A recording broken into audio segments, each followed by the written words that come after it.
What's that? Huh. Radio. What's going on with that radio?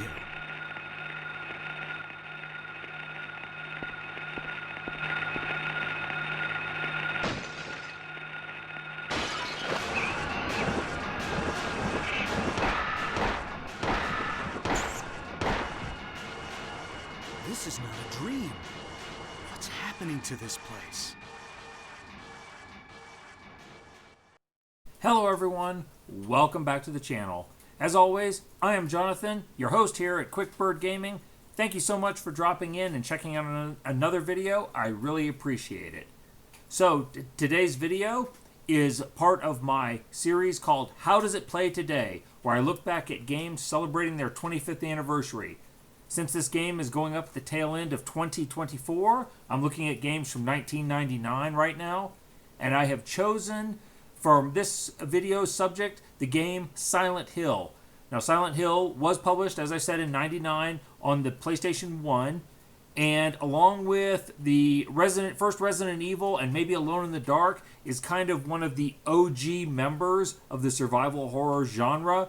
This game and the others I just mentioned really set the tone and style for survival horror games that you can feel even in games today. Now, a couple of quick caveats before we get into this. One, pure survival horror is not necessarily my genre. I prefer shooters with survival horror elements, more like the System Shock style. Two, I'm also not a big fan of tank controls. I find them unwieldy, though I will admit after using this, playing this for about 20 minutes, I got used to the control scheme and things worked a little better. Alright, with those out of the way, let's get into this. In 2024, Silent Hill, how does it play today? I actually have to say that even with the caveats I just mentioned, the game held my interest pretty well. The overall story concerns the character on the screen who is a father who is traveling with his daughter. His daughter has gone missing in this town, and clearly things have gone wrong as he's walking around. Something has happened. There is ash or snow falling from the sky. There are no people around. There are gaping holes in the streets preventing travel. Many of the buildings are locked and inaccessible, which means traveling down some alleys. There are strange beasts flying around, whether they're mutated dogs or birds or something of that sort, roaming out in the open, which just adds to the creepiness factor. One thing I will say is that this game does nail the ambiance. In general, there's wide swaths where there is no music, and the only sound provided is the character's footsteps, which add to that sense of dread, kind of like right here.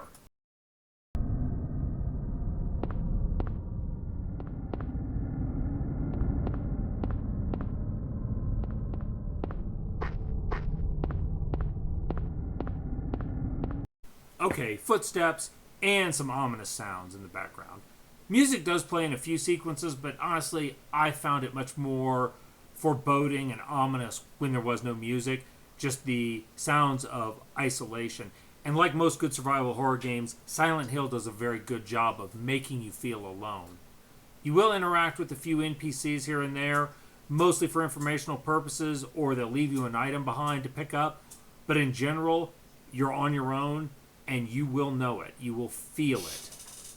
There's also the matter of the fog here, which, as I understand it, was a limitation of the PlayStation 1 hardware. It had to do with rendering distances, and the fog effect was because of that.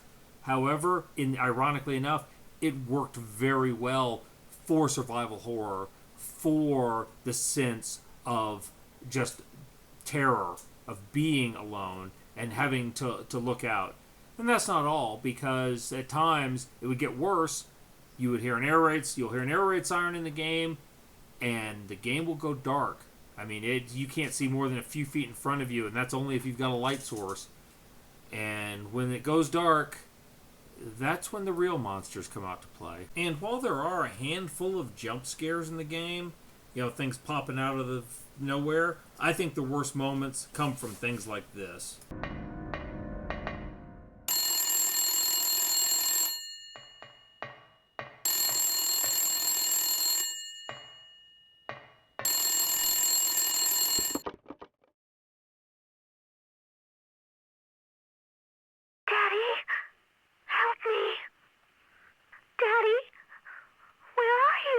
Cheryl!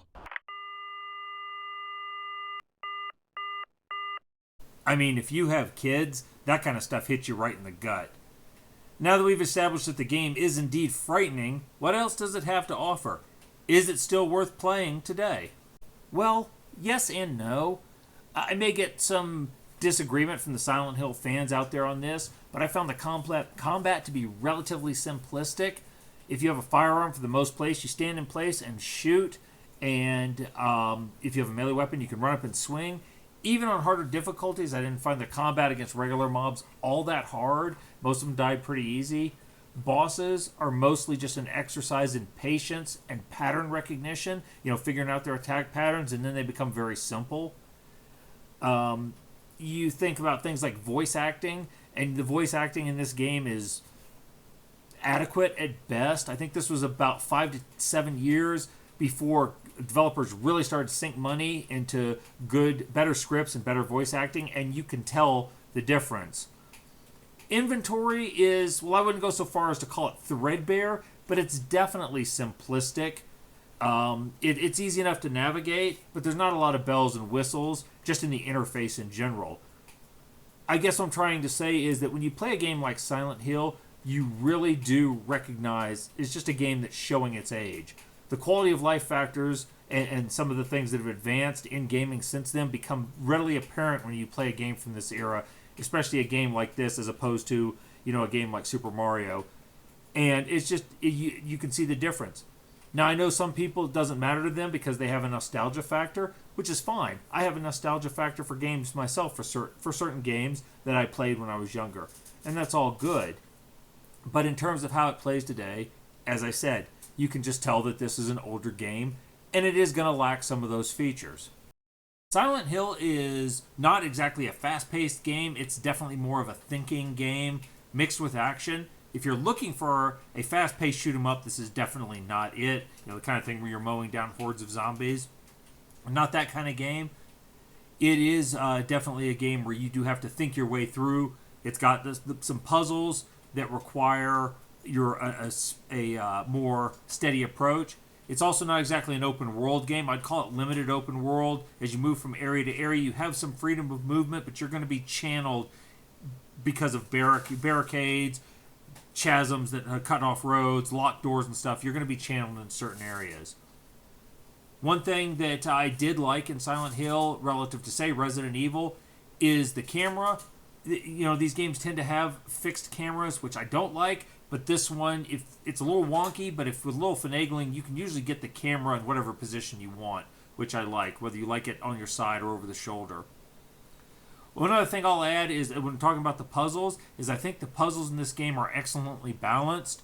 They're none of them are too wonky. Most of them make sense, and there are some hints that will help you solve which way you need to go. There are maps in each area, and clues you find will add themselves to the map, provided you actually find the map and the clues. And I think that's a good balance between the game making things difficult for the sake of difficulty, not giving you any information, and in player agency, because you actually have to find the maps and find the clues to get where you need to go. And I think that's a good thing. It's a good balance, and in that case, Silent Hill pulls that off very well. Now that I've rambled a little bit and laid it all out there, you might think with some of my negative vibes that I would not recommend this game, say it doesn't play well today. Well, no, I would still give this game a thumbs up. First of all, if you are somebody who is nostalgic for the early PlayStation era games or just games from this time period and you haven't tried this, I really recommend it. It is a good representation of gaming from the turn of the century. If you're a survival horror player who has never tried it, I would recommend it for the same reason. It is a very, very creepy game, and it very much sets the mood. Beyond that, I think I would actually recommend to anybody who is a gamer that they at least give this a try. Games like Silent Hill and the others like Resident Evil in this genre, the early ones, had such a profound impact on gaming going forward. It's kind of hard to overstate just how much influence games like this had on the video game scene and on what came afterward. In that sense, I would recommend just about anybody who is a gamer try this. At least check it out and kind of see where some of these influences came from. As to the final question of how does it play today, I think it's really going to depend on the player. If you are someone who is going to get hung up on the controls and the interface not being as smooth as a modern game, and like I said, that have not aged very well, you may not enjoy this. And quite honestly, I thought I was going to fall into that camp when I started. On the other hand, if you can immerse yourself in what's going on, if you can allow the sense of dread and the mood of the game to sink into your thoughts as you play and just concentrate on figuring out what's happening, seeing the story unfold and solving the riddles, kind of figuring your way around and so on, I think the game still plays very well. And that's what ended up happening to me. My concerns about the controls and my, kind of being put off by some of the lousy voicing and those types of things, that all faded into the periphery, and I ended up still enjoying myself. And really, kind of what's in that our baseline. Do you enjoy playing the game?